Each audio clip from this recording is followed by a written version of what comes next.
Hey everyone, we're in the middle of the prosecution's closing examination, and it's really closing statement, and it's really similar to the cross-examination of SBF via Danielle Sassoon. This time, it's Nicholas Roos, who I think is the other head prosecutor, who is giving the closing statement, and he started off very confidently. By the way, we had to start late because one of the jurors got caught in traffic and was 15 minutes late.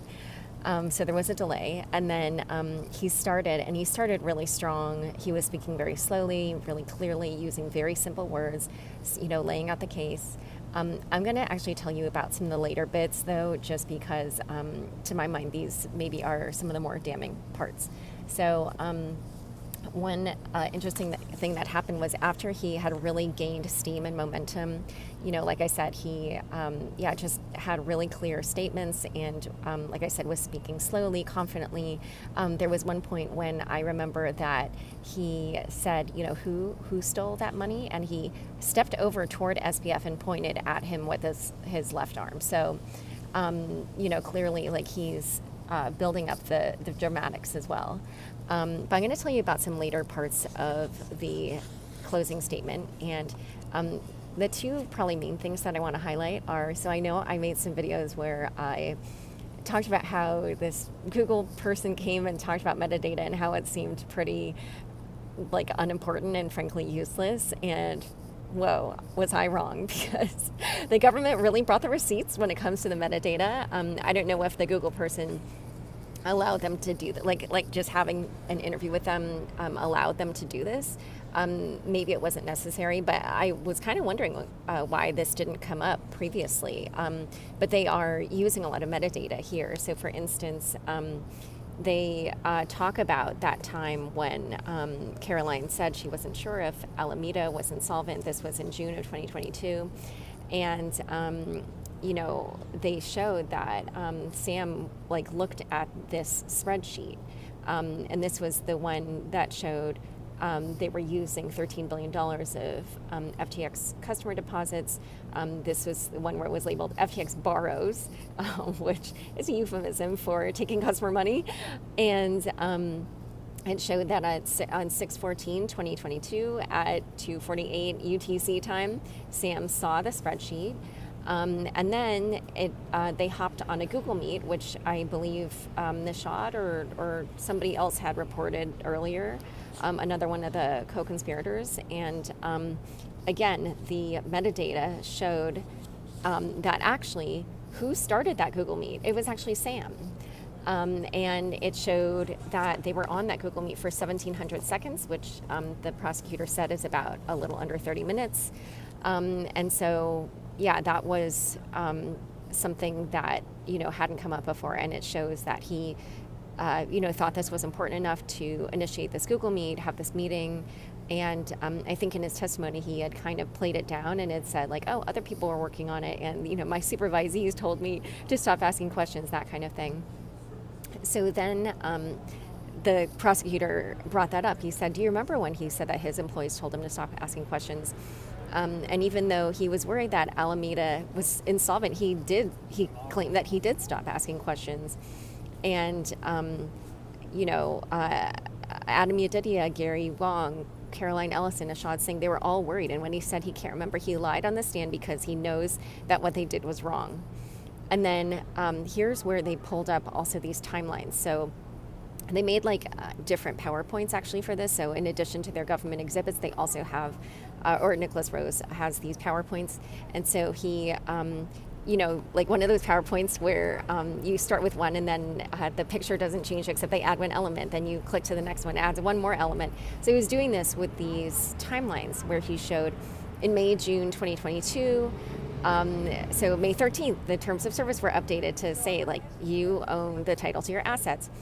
FTX will, not use them. June 13th, Genesis requests their loans back. June 14th, they look at Alameda's negative balance, and despite that, Sam decides to repay the loan.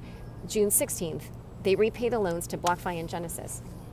And June 23rd, he testifies in front of Congress quote, or he sends something to Congress. I don't remember if it was that he testified or if he sent a document. Whoever's in control of custody assets should not misallocate them, or, I didn't get the full quote, but it's something like that. Backstopping customer, and then he, I don't remember where this last one was. It might have been a tweet or something, but he said backstopping customers should always be primary. And then Nicholas Roos. So, there are times when he's clearly very animated and gets, first of all, I noticed, so he's walking back and forth, but at least in the overflow room where I am, even though he's not always keeping his mouth near the mic, we can hear him loud and clear. So I think he's speaking very loudly. But at this point, he practically was almost like shouting, it seemed. He said, then he has the audacity within a week to tell Congress, these other, basically statements that are different from what he was doing or like what he, was secretly hiding. And then he said he's publicly lying about it. That tells you that he knows what he's doing is wrong.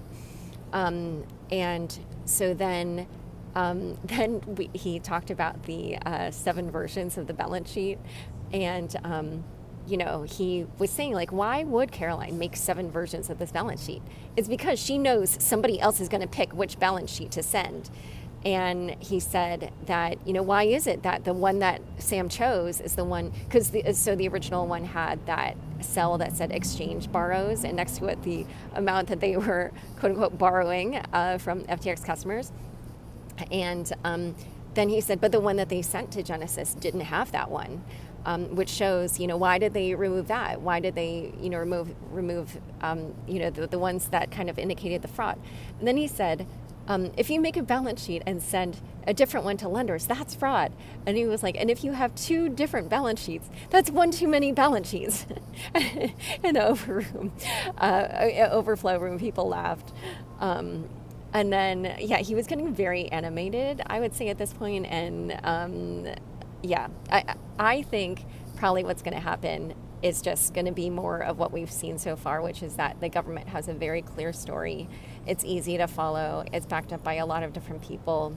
The defense story was not easy to follow. It's not very clear. It's very muddy, and there was nobody else really other than Sam on that side. The 2 witnesses that they had were not really involved at all. So I heard from another reporter who made it into the courtroom that the parents are not in there today. We have seen them at the courthouse. I saw them walk in. We just saw them in the line to get electronics, but apparently they are not in the courtroom, at least for the government's closing statement. Maybe they'll be there for the defense's. But the New York Times reported yesterday that Barbara Fried was not in the courtroom yesterday for the closing out of, or for yesterday, which, included the closing out of the cross-examination. So I have a feeling this must be hard on them. I can't imagine being in their shoes. But let's get back to the end of this closing statement, which hasn't finished, by the way. We're still in the middle of it. He says he has about a half an hour or a little bit more to go. But we're on our lunch break now. And so anyway, he then went to, this part about why is it that he chose to send this particular version of the spreadsheet.